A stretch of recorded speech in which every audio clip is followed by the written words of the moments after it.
Bonjour tout le monde. Dans la capsule qui suit, nous allons apprendre comment effectuer le produit de deux binômes. Alors, pour commencer, on va se servir d'un exemple afin de comprendre la stratégie à utiliser pour réussir le produit de binôme. Imaginons qu'on veuille faire la multiplication de 17 par 13. Si on revient à ce qu'on faisait lorsqu'on a appris les premières fois les multiplications de deux nombres avec des dizaines, ben on mettait un au-dessus de l'autre de cette façon. Et on multipliait là, du bas en haut, là, donc 3 fois 7, ça donnait 21.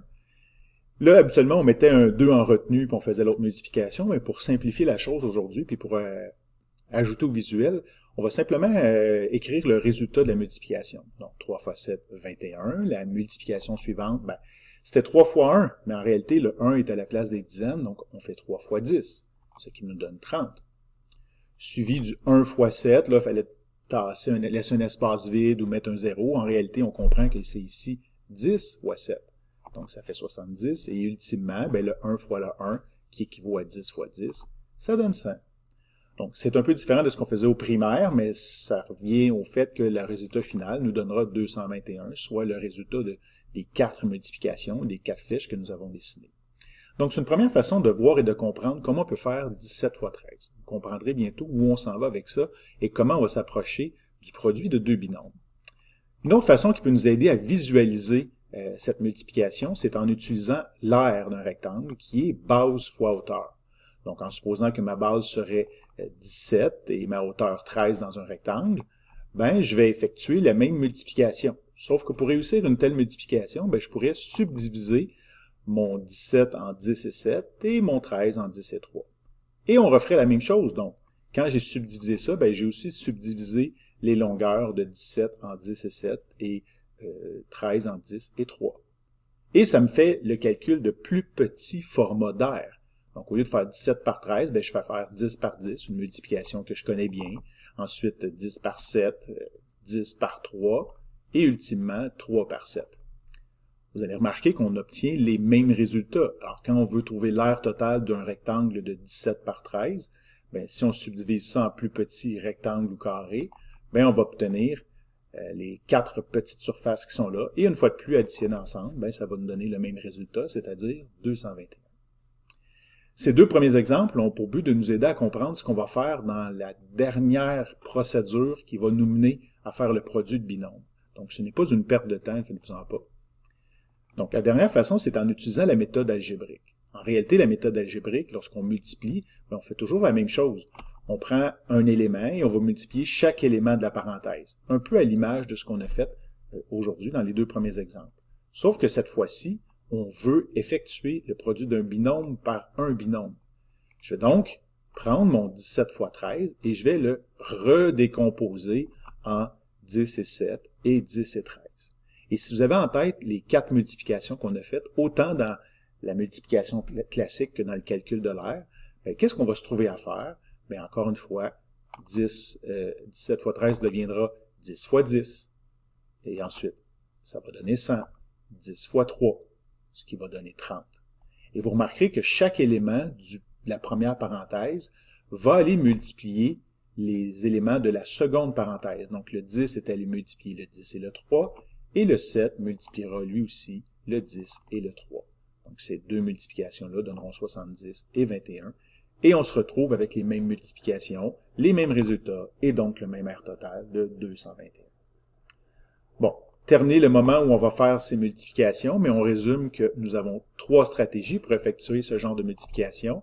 Donc, soit la méthode, je dirais, classique, une au-dessus de l'autre du primaire.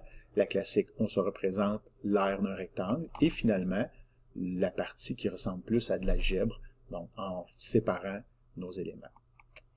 Eh bien, quand on va avoir un vrai produit binôme maintenant, qu'est-ce qu'on va devoir faire?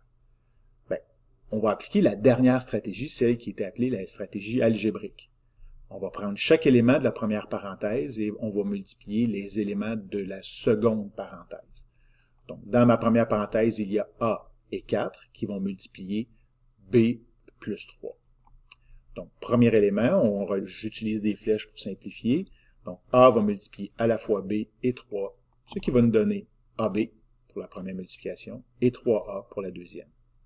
Et on reprend le même exercice, cette fois-ci, en prenant le 4 qui multiplie la parenthèse de b plus 3. Donc, ça va donner 4b et 12. Et j'obtiens le résultat d'une multiplication de deux binômes avec les 4 résultats qui s'affichent ici.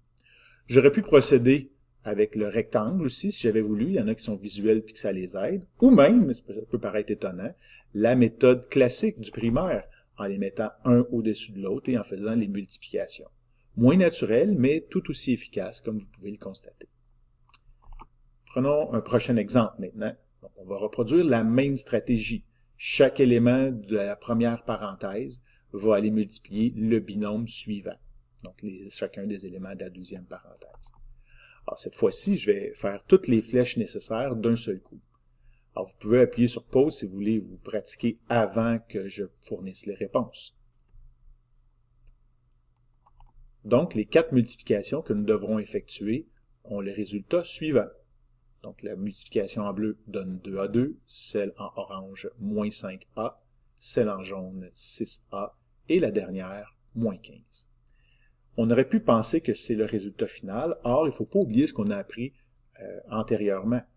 Alors, si on regarde les deux termes centraux qui sont en jaune et en orange, bien, ce sont des termes en A, et ce sont des termes semblables.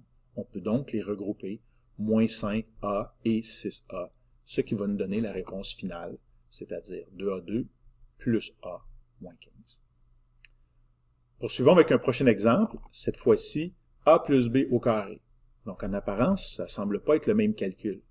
Et l'erreur qu'il ne faudrait pas faire, c'est de penser qu'on peut utiliser une loi des exposants ici et d'attribuer l'exposant 2 à chacun des éléments à l'intérieur de la parenthèse. Donc ce n'est malheureusement pas une bonne stratégie comme nous allons le constater ici. Transformons plutôt la mise au carré en un produit par lui-même. Quand on fait quelque chose au carré, c'est quelque chose qu'on multiplie par lui-même.